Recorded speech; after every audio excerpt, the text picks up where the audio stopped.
From New York, this is Democracy Now!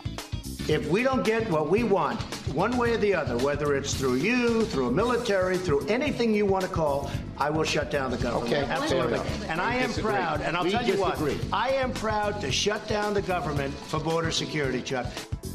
It's day 12 of the government shutdown as President Trump prepares for another White House meeting with congressional leaders. We look at the impact on the 800,000 federal workers furloughed or being forced to work without pay.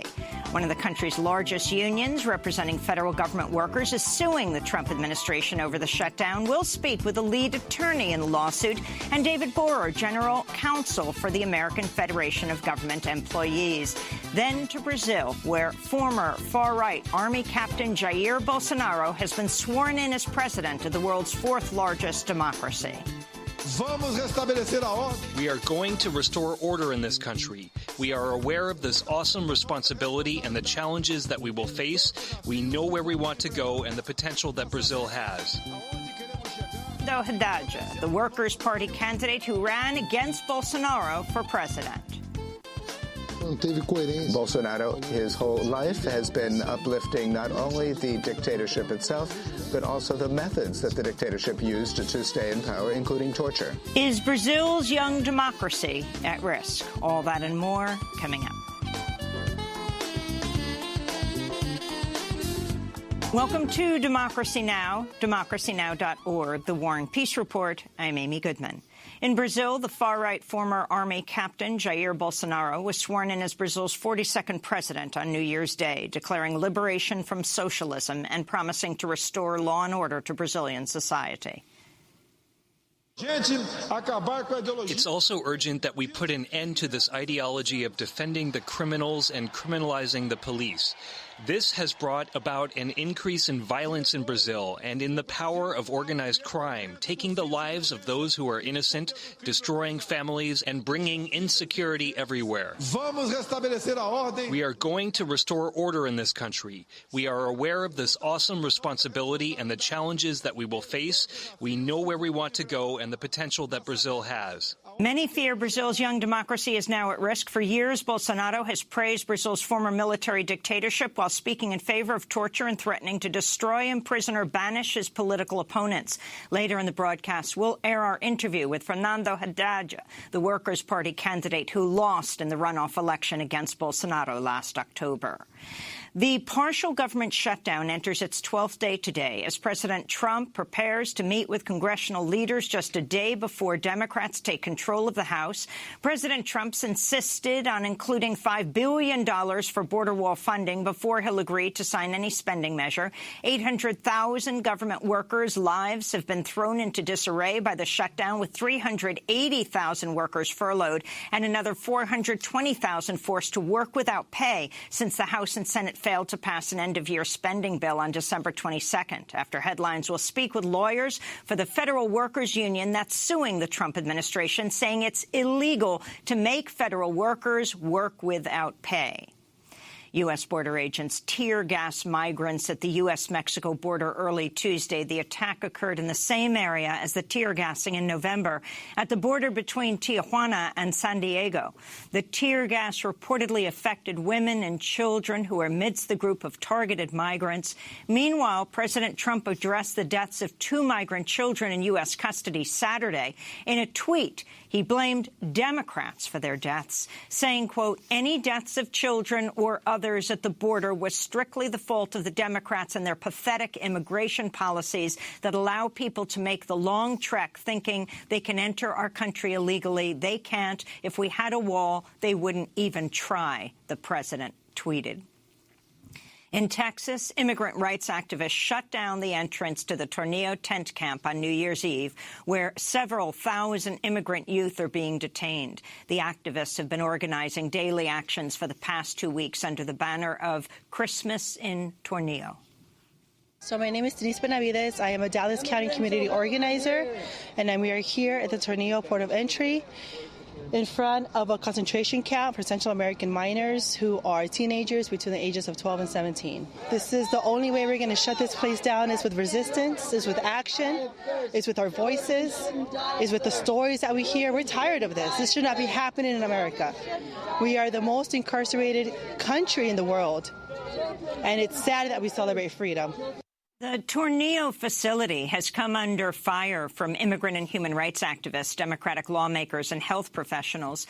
Last month, the shelter operator, Baptist Child and Family Services, said they expected to close the facility by mid-January. Meanwhile, in Arizona, the Maricopa County Sheriff's Office referred apparent evidence of abuse at a children's immigration prison to prosecutors Monday. Last week, a local publication posted surveillance video reportedly dating from September from the Hacienda del Sol detention center in Youngtown, showing staffers dragging, slapping, and pushing children. The facility, run by Southwest Key, was shut down at the end of October. The Arizona Department of Health Services had accused Southwest Key in September of failing to provide evidence of staff background checks. U.S. Secretary of State Mike Pompeo met with Israeli Prime Minister Benjamin Netanyahu in Brazil, where both men were attendants for the new Brazilian President Jair Bolsonaro's inauguration. Pompeo addressed Trump's recent decision to withdraw U.S. troops from Syria. The decision the President made on Syria in no way changes anything that this administration is working on alongside Israel. The counter-ISIS campaign continues, our efforts to counter Iranian aggression continue, and our commitment to Middle East stability and the protection of Israel continues in the same way it did before that decision was made. U.S. officials said Monday the military will have 4 months to withdraw troops from Syria, rather than the 30 days initially announced by Trump. The withdrawal will be overseen by Patrick Shanahan, the former Boeing executive, the weapons manufacturer. Shanahan became acting Secretary of Defense on New Year's Day after the former Pentagon chief, James Mattis, resigned in protest of Trump's foreign policy. Israeli Prime Minister Benjamin Netanyahu also met with President Bolsonaro in Brazil. Netanyahu said the newly inaugurated president told him Brazil would move their embassy to Jerusalem following the U.S. move to May of last year. Bolsonaro reportedly said it's not a question of if, just a question of when. Honduras is also reportedly considering moving their embassy to Jerusalem. In Gaza, mourners gathered at the funeral of 26-year-old Karam Fayyad on Saturday, a Palestinian man who was killed Friday by Israeli forces during a protest at the separation barrier with Israel. Friday marked the 40th consecutive week of protests under the banner of the Great March of Return. Israeli forces have killed at least 240 Palestinian protesters and injured at least 18,000 others since March 30th of last year. The United States and Israel are, as of yesterday, officially out of UNESCO. That's the United Nations Educational, Scientific and Cultural Organization. The Trump administration announced a withdrawal in October of 2017, citing anti-Israel bias, with Israel following suit immediately after. Both the U.S. and Israel had stopped paying member dues since 2011 after Palestine joined UNESCO. In a televised New Year's address, North Korean leader Kim Jong-un said he would like to meet with President Trump for a second summit on a possible denuclearization deal, while threatening to resume nuclear efforts if the U.S. does not offer any concessions on sanctions. I am always ready to sit down again with the U.S. President at any time, and will make efforts to produce an outcome that the international community would welcome. However, if the U.S. miscalculates our people's patience, forces something upon us, and pursues sanctions and pressure without keeping a promise it made in front of the world, we have no option but to explore a new path in order to protect our sovereignty and achieve peace on the Korean Peninsula. In a historic summit in June, Trump and Kim pledged to work toward complete denuclearization of the Korean Peninsula, but have since been at an impasse over the issue of lifting sanctions on North Korea. Netflix is coming under fire for pulling an episode of the U.S. comedian Hassan Minhaj's show Patriot Act from Saudi Arabia after officials from the kingdom complained to the streaming company. The episode, which became available in late October, a few weeks after Saudi journalist Jamal Khashoggi's murder in the Saudi consulate in Istanbul, was sharply critical of the Saudi royal family and in particular Crown Prince Mohammed bin Salman. MBS was shocked by all of the anger over the killing of one journalist. According to the Wall Street Journal, on a phone call with Jared Kushner, MBS asked, why the outrage? And frankly, MBS's confusion is completely understandable. He's been getting away with autocratic like this for years with almost no blowback from the international community. Slams the Saudi regime and the Crown Prince for its cover-up of Khashoggi's killing, its persecution of women and human rights activists, and its central role in the ongoing war on Yemen. He also calls out the long-standing relationship between Saudi Arabia and the United States and skewers the Western portrayal of the Crown Prince as a modern reformer. In Bangladesh, at least 17 people were killed during violent clashes between the leading party and its opposition as voters headed to the polls Sunday.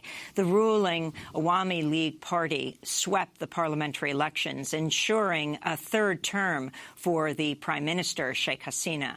Opposition leaders and election observers have called out gross irregularities in voting, alleging widespread voter intimidation and restrictions on polling agents.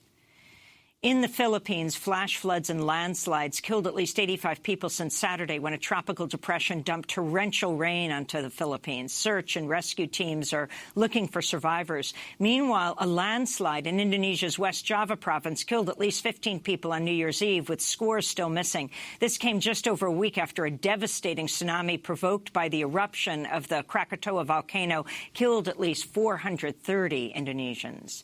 Massachusetts Democratic Senator Elizabeth Warren announced Monday she's launching an exploratory committee for a possible 2020 presidential campaign. She becomes the first highest-profile Democrat to confirm her likely presidential bid in what is expected to be a crowded primary field. Her video announcement took on the familiar themes of economic inequality and reining in corporate greed. This is Warren speaking to reporters later that day. America's middle class is getting hollowed out, and opportunity for too many of our young people is shrinking. So I'm in this fight all the way. Right now, Washington works great for the wealthy and the well-connected. It's just not working for anyone else. But I am optimistic. I believe in what we can do together. I'm going to build a grassroots campaign. On Tuesday, Senator Warren said she plans to visit Iowa this weekend. Iowa is a popular first stop for presidential candidates as it's the first state to vote in the primaries. Climate activists pushing for the creation of a Green New Deal committee when Democrats take control of the House this week were met with disappointment Friday when presumptive incoming House Speaker Nancy Pelosi announced the creation of another environmental panel instead. The Select Committee on the Climate Crisis is set to be led by long-standing Florida Congressmember Kathy Castor. Proponents of the Green New Deal have argued the panel will be too weak as it will not have legislative power and may not have subpoena power. The proposal for a Green New Deal also sought to bar Congress members who accept money from the fossil fuel industry. At least 45 Congress members have backed the Green New Deal, spearheaded by incoming New York Congressmember Alexandra Ocasio-Cortez. High-profile senators, including Bernie Sanders, Cory Booker, and Elizabeth Warren, have also come out in support of the proposal. The Trump administration's proposed rule changes that would make it far easier for coal-fired power plants to release mercury and other toxins into the atmosphere. The plan proposed by the Environmental Protection Agency Friday would change how the federal government calculates the costs of pollution on human health, dramatically downplaying the financial burden to society from deaths and illnesses. The Obama administration estimated the rules now set to be overturned would prevent 11,000 premature deaths each year. Incoming Republican Senator Mitt Romney of Utah writes President Trump has not risen to the mantle of the office. In a New Year's Day op-ed published by The Washington Post, Romney says that he supports Trump's policies, including tax cuts, deregulation, and the appointment of conservative judges to federal courts. But Romney says Trump has failed to show honesty and integrity as president, writing, quote, "With the nation so divided, resentful, and angry, presidential leadership and qualities of character is indispensable, and it is in this province areas where the incumbent's shortfall has been most glaring. Romney's among the freshman members of Congress set to be sworn in by Vice President Mike Pence on Thursday. The Trump administration's taken steps to shield the Interior Department from public scrutiny, proposing rule changes that would allow it to deny Freedom of Information Act requests it considers too large or, quote, unreasonably burdensome. The Interior Department's proposed rule changes were filed in the Federal Register on Friday, just 2 weeks after Interior Secretary Ryan Zinke was forced to step down amid 17 federal investigations into his suspected ethics violations and corruption. In California, the 2-year-old boy whose Yemeni mother was banned from entering the U.S. due to the Trump administration's travel ban died on Friday.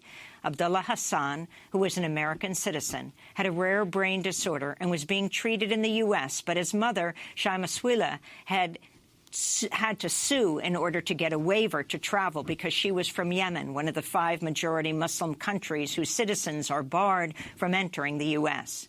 They were reunited just over a week before the toddler's death. This is Abdullah Hassan's father, Ali Hassan. We are here today because my government failed our family. I am a U.S. citizen. My son is a U.S. citizen. The Muslim ban kept my wife from coming to the U.S. for over a year. It forced me to choose between my son's health and keeping our family together. We are not angry, and we know our son did not die in vain. We hope through Abdullah's struggle and passing. The people who are affected by the Muslim ban from Yemen, Libya, Iran, Somalia, and Syria, that we hope through his life, policy will be changed and families will be reunited. And those are some of the headlines. This is Democracy Now!, democracynow.org, The War and Peace Report. I'm Amy Goodman. And I'm Juan Gonzalez. Welcome to all of our listeners and viewers across the country and around the world. The government shutdown enters its 12th day as President Trump prepares to meet with congressional leaders just a day before Democrats take control of the House. President Trump has insisted on including $5 billion for a border wall funding before he'll agree to sign any spending measure. Trump tweeted Tuesday, quote, border security and the wall thing. And shutdown is not where Nancy Pelosi wanted to start her tenure as Speaker. Let's make a deal. 800,000 government workers' lives have been thrown into disarray by the shutdown, with 380,000 on furlough and 420,000 who have worked without pay since the House and Senate failed to pass an end-of-year spending bill on December 22nd. This is President Trump speaking to Fox News on New Year's Day. So how far are you willing to go, Mr. President? When do you anticipate talks with Chuck and Nancy, as you say, sir?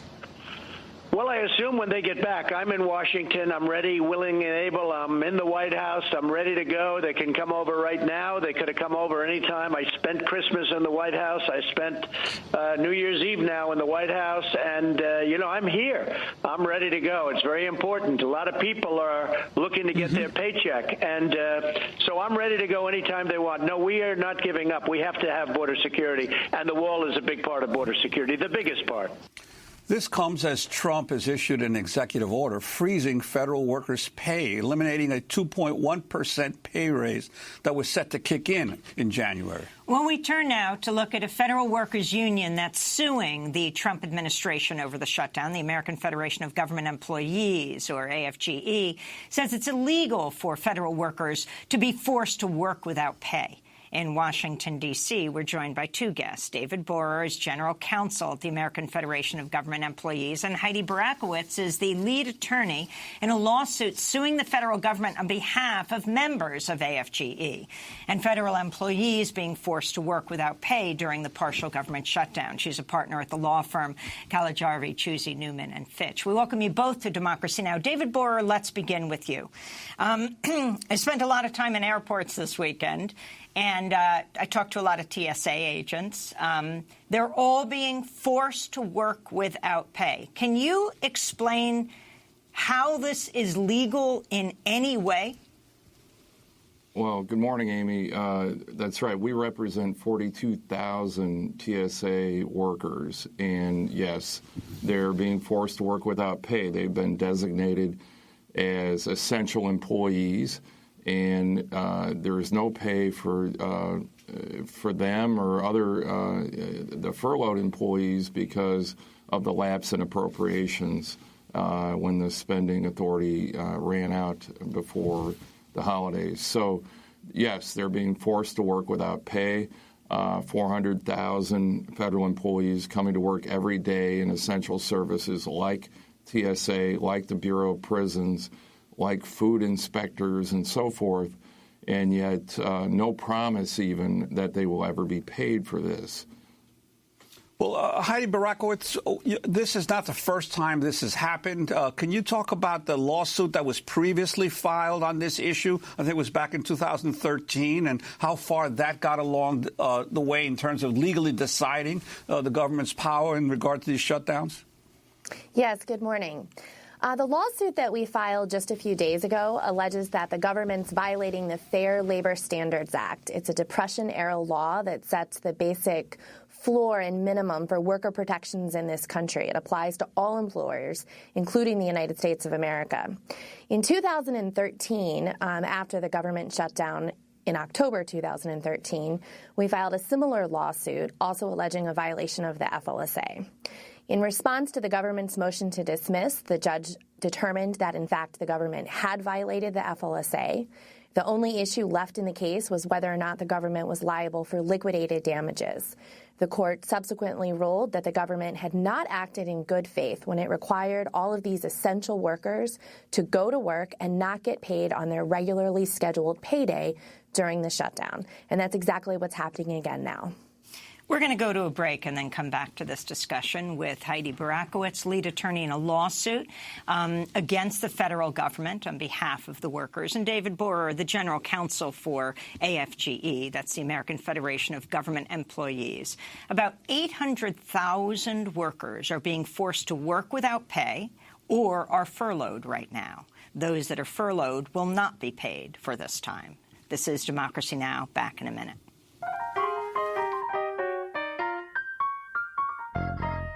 Somebody change the light on my door. Yeah, now. Yeah, my key. It won't be fitting at the lock no more. I've been standing on my little front porch all night long. Yeah, now. Definitely going on wrong. You know that the lights is dim, the shades are way down low. Yeah,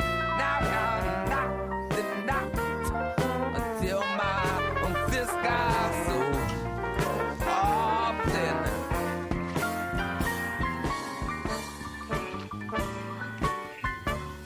Somebody Change the Lock by Dr. John. This is Democracy Now! I'm Amy Goodman with Juan Gonzalez. The government shutdown enters its 12th day today as President Trump prepares to meet with congressional leaders just a day before Democrats take control of the House. 800,000 government workers' lives have been disrupted by the shutdown. 380,000 workers on furlough, 420,000 who've worked without pay since December 22nd. President Trump has insisted on including $5 billion for border wall funding before he'll agree to sign any spending measure. On Christmas Day, Trump said the partial government shutdown will last until Democrats agree to $5 billion in border wall funding, despite his campaign pledge that he would make Mexico pay for a wall. I can't tell you when the government's going to be open. I can tell you it's not going to be open until we have a wall, a fence, whatever they'd like to call it. I'll call it whatever they want. But it's all the same thing. It's a barrier from people pouring into our country from drugs. It's a barrier from drugs. The only way you're going to do it is to have a physical barrier, meaning a wall.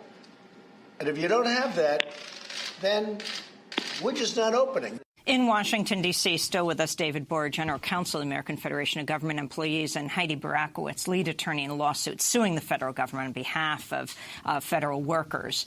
Now, he's talking about the wall for security, David. I mean, this is an astounding story. You have all of these people in charge of security, like the TSA agents at the airports, like the border agents on the border. None of them are being paid. That's right. And we view the Trump shutdown as another example of what happens when the government plays politics with the federal workforce. If you remember the government shutdown in 1995 and 96, Newt Gingrich said part of the reason for it was that President Clinton had not talked to him on their way back from Yitzhak Rabin's funeral on Air Force One, and he felt snubbed, and therefore he shut down the government. This time, even though in the first 2 years of his administration, the Republicans controlled both houses of the Congress, President Trump was unable to get funding for his supposed wall, and now he's throwing a tantrum much like Newt Gingrich did and making federal employees pay the price. And David Bora, what about this freeze on the cost of living increases that workers are supposed to receive in January? Again, this is not the first time this has happened. It's happened not just under Republican presidents, but also under Democratic presidents, that the White House has used scheduled pay increases for federal workers to, in essence, raid the federal workers' money in order to deal with other issues in the budget? That's right. We've said they've used the federal employees' pay and benefits as an ATM for many years. There was pay freezes under the Obama administration, and now President Trump has stopped the pay increase that was already slated for 2019.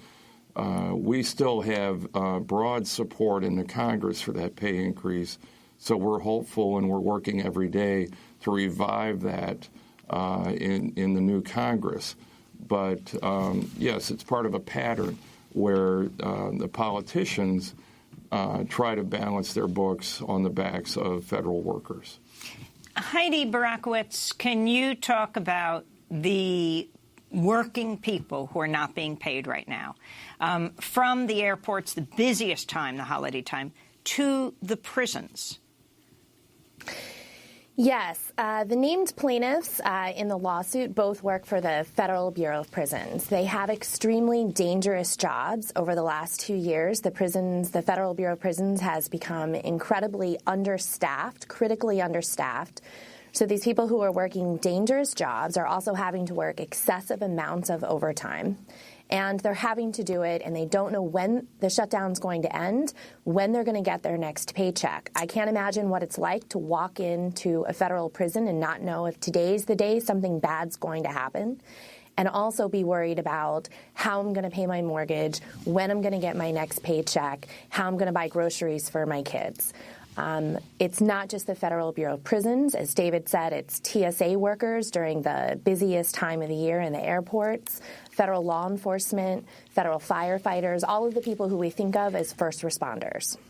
And David Bora, assuming this thing is resolved soon, hopefully, or in the next week or two, what's the historical record in terms of how people are made whole? Will Congress pass a budget resolution that, in essence, provides back pay to both those who worked without pay as well as those who were furloughed? What's been the usual procedure? That's right.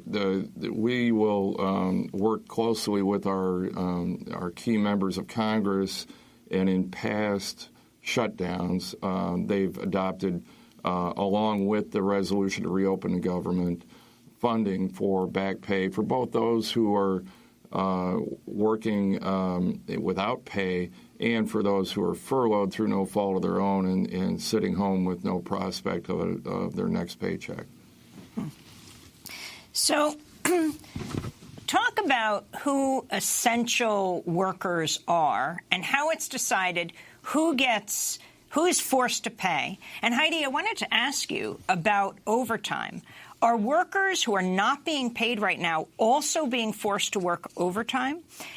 So who gets furloughed and who has to work without pay?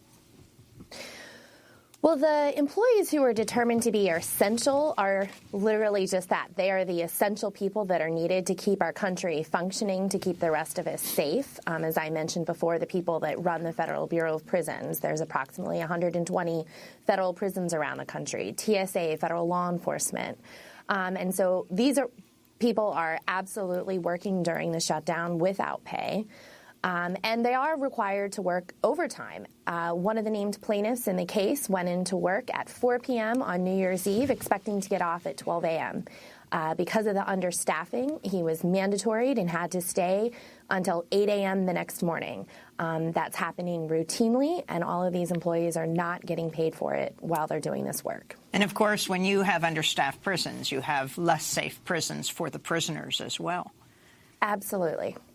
And David Borer, this whole issue of which this is a partial shutdown. There are many government agencies that are functioning. We all saw all of the press releases over NASA's recent flights. Could you talk about how the decision is made, which agencies are to be closed down or not funded, and which continue to function? Yeah, it's all about the appropriations process in Congress. And about half of the government, or more than half actually, is already funded separately through congressional action that was approved at some point earlier that's still in effect. So, for example, you mentioned NASA, the Social Security Administration, the VA. Those are all running as usual on the basis of funding that was approved separately at an earlier time. As it happened, the appropriations bill for the Department of Homeland Security and some of these other departments, agriculture and several others, was what was expiring here at the end of the year. And so those are the agencies now that are affected by this. And could you talk about this whole issue of constantly doing continuing resolutions instead of actually getting an annual budget approved so that both the agencies and their employees can have some sense of security in terms of their revenue streams?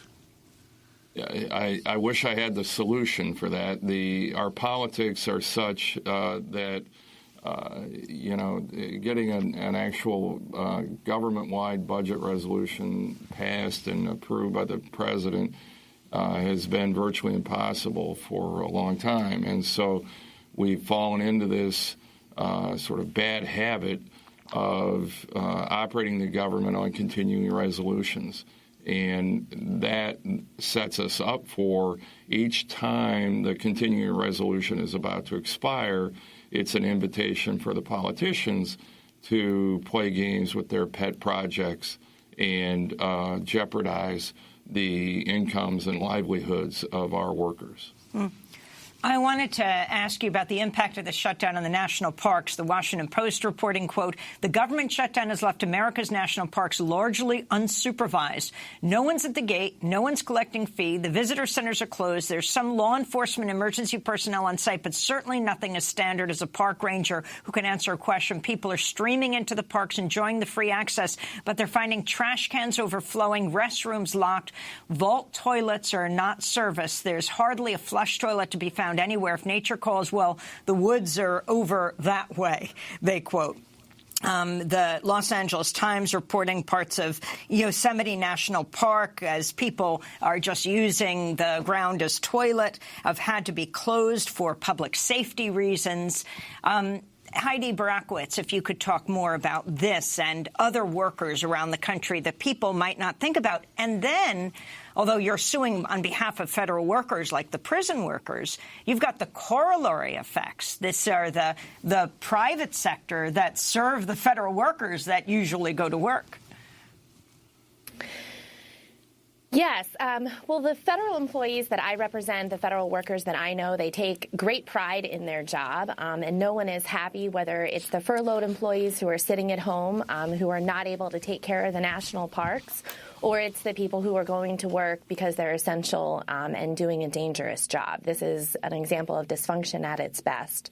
And what we want is for the shutdown to end and these employees to be able to get back to work, taking care of the parks and the rest of our country, and know when they're going to get their next paycheck. So what do you expect to come out of your lawsuit now? Has the government responded? And what do you understand is happening at this meeting today between President Trump and the Republican and Democratic legislative leaders? As far as the lawsuit, the next step will be that the government will file a responsive pleading. So we don't expect anything to happen with the lawsuit in the next day or two, for example. I can't underestimate, however, that the federal workforce has already been severely harmed by the shutdown and how long it's lasted thus far. They don't know when it's going to end, and they don't know how to budget for their own finances because they don't know when they're going to get another paycheck. The creators of the FLSA back in the Depression made the decision that the workforce should be able to depend on when they're going to get their paycheck so that they can schedule their own finances, take care of their own affairs. And this is a blatant violation of the law. As the judge said in our 2013 case, the government just didn't act in good faith when it didn't take steps to make sure that these workers are getting paid on time. And is there potential for damages on top of the back pay if this lawsuit goes to an actual trial?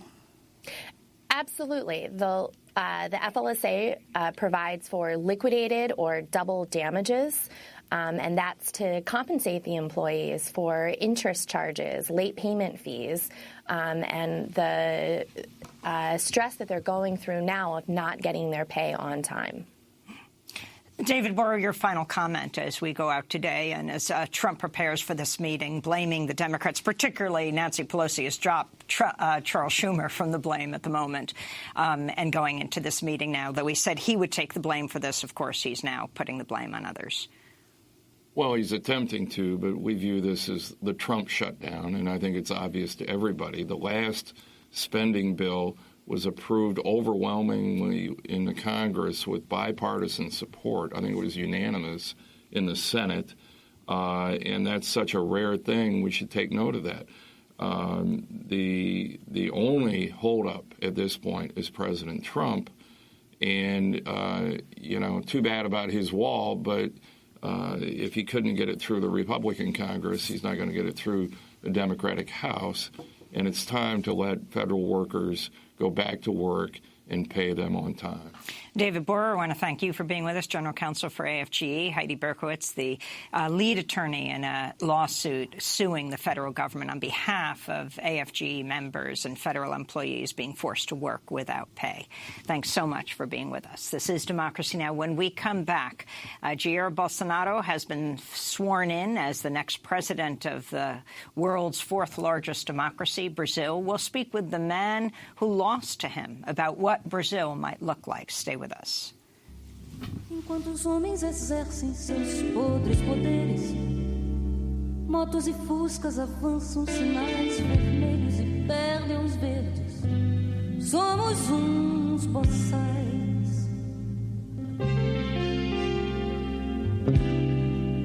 Querer gritar 700 mil vezes. Como são lindos os burgueses e os japoneses. Mas tudo é muito mais.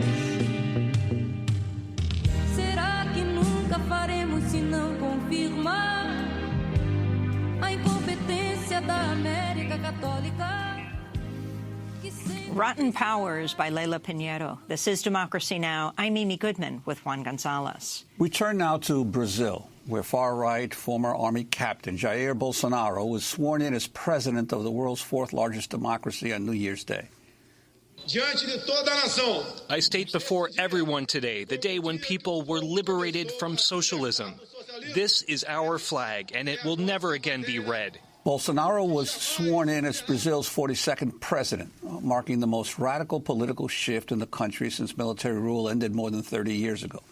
Many fear Brazil's young democracy is now at risk. Bolsonaro has announced Brazil will withdraw from hosting this year's United Nations Climate Change Conference.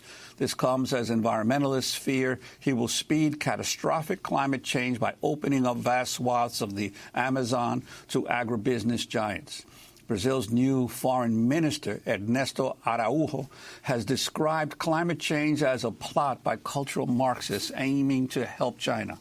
So far, Bolsonaro has named 5 former military officials to serve in his cabinet. For years, Bolsonaro has praised Brazil's former military dictatorship, which ended 33 years ago. He's also spoken in favor of torture and threatened to destroy, imprison, or banish his political opponents. Human rights groups are also alarmed over Bolsonaro's past comments about women and the LGBT community. He once told a female lawmaker she was too ugly to rape. He also said he would rather hear his son died in a car crash than learn that his son is gay. But Bolsonaro has been warmly received by the Trump administration. National Security Advisor John Bolton described Bolsonaro as a like-minded partner. Bolton and Bolsonaro met in Rio in November, where they reportedly talked about trade, Israel and Cuba. During the meeting, Bolton invited Bolsonaro to come to Washington.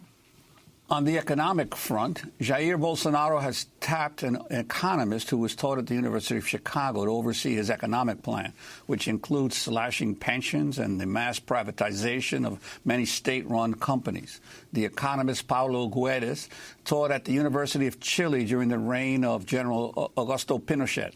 Bolsonaro recently picked Sergio Moro to serve as justice minister. Moro is the judge who convicted the former Brazilian president, Luiz Inácio Lula da Silva, in a controversial corruption case that prevented Lula from running for president in last year's election. This helped pave the way for Bolsonaro's victory. Lula remains in prison, serving a 12-year sentence. Well, Democracy Now! Recently spoke with Fernando Haddad, who ran against Bolsonaro with the Workers' Party once Lula was barred from running. Bolsonaro beat him 55% to 45%.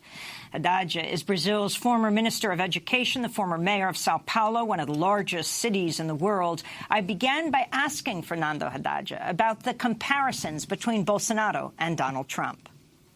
Porque, na verdade, eles têm uma agenda comum. Bolsonaro is a tropical Trump. They have a very common agenda, a very regressive agenda when it comes to civil rights, social rights, and environmental rights. But from the economic standpoint, there's a major difference between the two of them.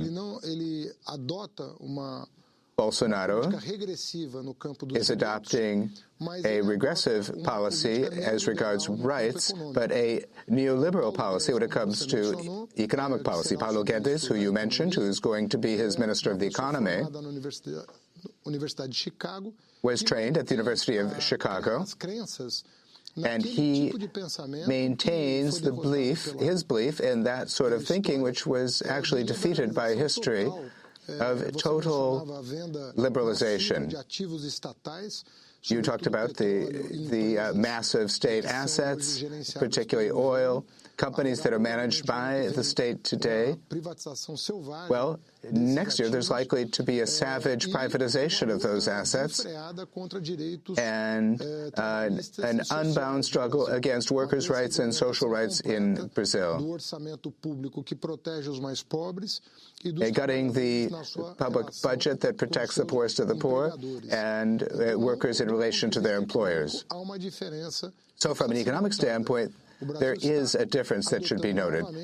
Brazil is once again adopting a neoliberal agenda, a very strong neoliberal agenda beyond what happened in the 1990s. And can you talk about the cabinet that Bolsonaro is putting together now? 5 former military officials serving in his cabinet, praising the former military dictatorship. Olha, é inédito. Eu penso que no Brasil, com certeza. It's really unprecedented. Certainly in Brazil, it's very difficult to attain modern democracy with the appointment of so many military people, as is going to happen in the future administration of Bolsonaro. Therefore, it is an alliance that involves externally alignment with Trump policies, highly regressive, as I've indicated.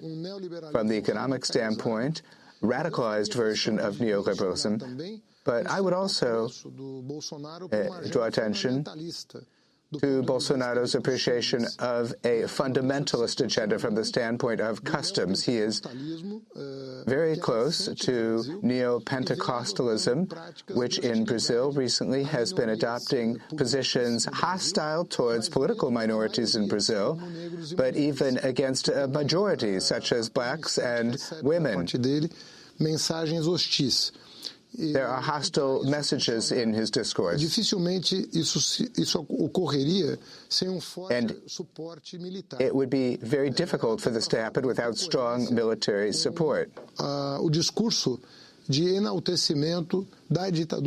be consistent with his discourse of lifting up the military dictatorship in Brazil, the dictatorship that extended from 1964 to 1985. Bolsonaro, his whole life, has been uplifting not only the dictatorship itself, but also the methods that the dictatorship used to stay in power, including torture. Bolsonaro has threatened to destroy, imprison, or banish political opponents. Certainly, you would be chief among them. You ran against him for president, and the man he was running against before, Lula, is in prison. Are you concerned? Olha, eu fico mais preocupado com as consequências do discurso. I'm more concerned about the consequences of Bolsonaro's discourse on regular citizens than its impact on myself. Because what is happening in Brazil is that regular folk, journalists, university professors, LGBT, members of the LGBT community are all feeling insecure in Brazil. And my concern, well, I have sufficient means to protect myself. And those who get involved in politics in Latin America nowadays cannot be afraid of anything because they really don't have a right to be afraid. But my concern is with common citizens who may be suffering anguish at this time because of no assurance for their lives on the part of the state. This is the problem that Brazil is facing. And the resistance will also be based on those persons because Brazil, the situation is very complex. 45% of the voters that I won are going to organize and resist threats of that sort. So I believe that in Brazil there will be, as there is in the United States, an organizing effort to defend rights that have been defended for 200 years in the Western world. The expansion of civil, political, social, and environmental rights. Well, it's after 200 years of struggle, they can't just disappear. When you first came into our studio today and I asked you what you're doing here in the United States, you said, well, Trump's been in power for 2 years. You guys are preparing for Bolsonaro. Talk about that, what that means to you. Olha, eu considero a administração Trump enorme retrocesso. I consider the Trump administration to be serious backsliding in relation to what I believe is the objective of politics. The objective of politics is always to build scenarios in which persons' horizons can be expanded ever more. Any political action that is aimed at restricting individuals' horizons is, as I see it, a regressive action in relation to the political values that I embrace. Bolsonaro, in that regard, is an ally of Trump.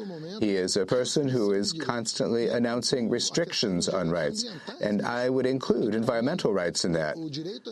As I see it, the right to a healthy environment is a human right because disrespecting the future of future generations, well, safeguarding the ability of future generations to live in a healthy planet is part of the expansion of horizons in Western democracies for ourselves and for future generations. So I would like to understand what's happening in the United States. As a university professor, I foresaw Trump's victory because of the movements I was observing around the world. I am a professor of political science, but I believe that the United States has become a laboratory for us to organize an opposition which is not opposition to the country, but rather in favor of humanism, in favor of the human species, in favor of expanding the space for freedom and for the emancipation of each and every one of us. President Trump calls the media the enemy of the people. Talk about the role of the media in Brazil, also in your campaign running for president, who it served. Olha, a mídia no Brasil, ela é muito conservadora. The media in Brazil is very conservative. Primeiro que está na mão de muito poucas famílias. Nós temos poucos grupos de comunicação. First of all, it's in the hands of just a few families. It's practically a cartel, the media, and it operates ideologically as though it were a monopoly. Embora sejam 4 ou 5 famílias que dominem. Now, even though it's 4 or 5 families that dominate the circulation of information in Brazil, from an ideological standpoint, they are very much aligned with the same purpose. In the 1964 coup d'etat, the media was consistent with it. In the 2016 coup that resulted in the impeachment, the media all acted with the single voice. It's as though they were all Fox News. Nothing really different from Fox News in Brazil. So we don't really have a plurality of opinions being voiced as in the United States, so it's even tougher than here. And even so, the incoming administration, the Bolsonaro administration, criticizes the little bit that is left of effective journalism in Brazil. The little bit that has remained of critical thought is the target of hostility by the incoming administration. Bolsonaro calls media in Brazil fake news, just like President Trump calls the media here in this country. What impact do you think Facebook had on the election? Facebook owns WhatsApp, the popular message site that was widely used to distribute false news leading up to the election. Olha, o WhatsApp no Brasil teve papel. WhatsApp in Brazil played a crucial role, a decisive role in the elections. We have a 2-round election in Brazil because we have many political parties, and so there are 2 rounds for the presidential election. Until 1 week before the first round, all of the polls said that I would be winning in the projections for the second round. The polls said not only would I go to the second round, but that I would likely win in the second round. Now, that ended in just a week with a massive triggering of false messages that did not use Twitter or Facebook, but did use WhatsApp. And it was very difficult in the second round to turn back or to undo the damage done in the last week of the first round election, leading up to the first round election. And we don't know what was behind all of this, the resources behind this, who are those who finance these actions, and these occur not only in Brazil, there are several specialists in the United States as well,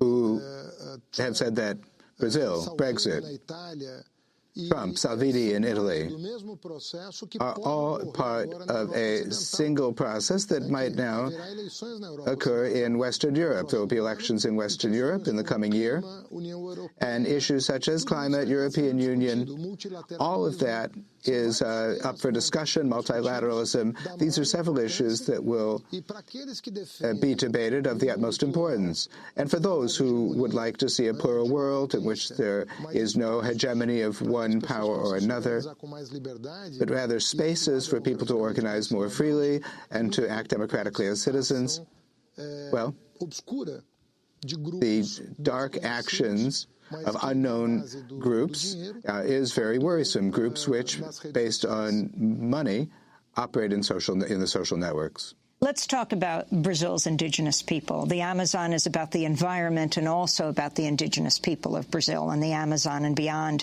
Bolsonaro once said, "It's a shame that the Brazilian cavalry wasn't as efficient as the Americans who exterminated their Indians." Fernando Haddad. Olha, como você bem notou, as you noted, and quite rightly so, the indigenous question and the environmental question are intimately interconnected in Brazil, because the best way we have found to preserve our forests was precisely to preserve the indigenous reserves. There's an intimate connection between the deforestation of the Amazon that occurred throughout the 20th century and the question of indigenous people's rights to self-preservation. When the new administration has announced that it's going to step out of the climate agreement and stop delimiting or demarcating indigenous lands, well, those two are totally interconnected. There is resistance to this in Brazil, even on the part of the most lucid leaders of agribusiness, because the more lucid persons in agribusiness understand that the certification of our products depends on environmental certification, and that our buyers will continue to be will not be attracted to us anymore if we don't maintain a commitment to the climate. A part of those who buy Brazilian products are interested in knowing where those products come from and how they're being produced. Now, if we, to the contrary, gamble on deforestation to expand the agricultural frontier, which is totally unnecessary. We have enough open land to produce more without having to fell a single tree. If we do this, we might even be compromising our foreign policy agenda. So, nor would we have any economic gain by this agenda proposed by Bolsonaro. But there is a reaction in Brazil. He had announced that he was going to do away with the Ministry of the Environment, but he had to step back from that decision precisely because of the commitment to the environment on the part of a large part of our society. So we cannot consider anything lost. We have to resist all of those regressive proposals and clarify to society what it is that is at stake. Because they have not even pointed out short-term economic gains from that proposal.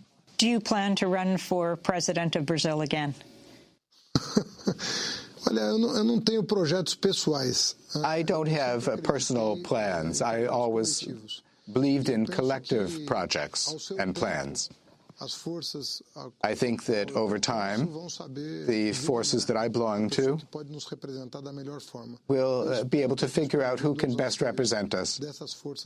I hope that I answered to the desires of those forces in the last election, and hopefully we will make a good choice in 2022. Have you visited Lula in jail, and how is he? Always. I was Lula's attorney. I am Lula's attorney to this day.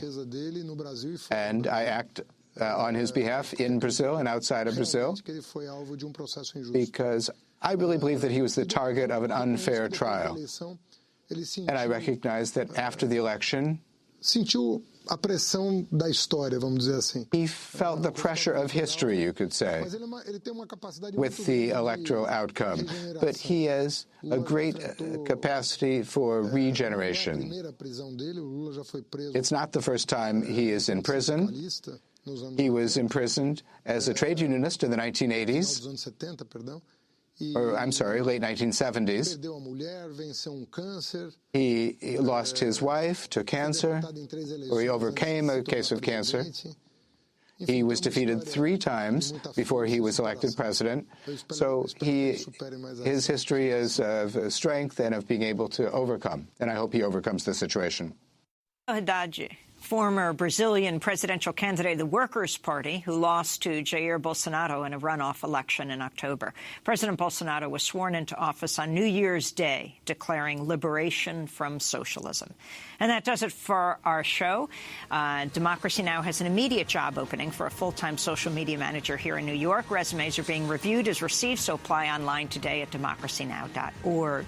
Democracy Now! Is produced by Mike Burke, Dina Guzder, Nermeen Sheikh, Carla Wills, Tammy Warrenoff, Sam Alkoff, John Hamilton, Robbie Karen, Hani Massoud, Trina Nadura, Tay Marie Astudio, and Libby Rainey. Mike DeFilippo, Miguel Noguera, our engineer. Special thanks to Becca Staley and Julie Crosby. Happy New Year. I'm Amy Goodman. Thanks for joining us.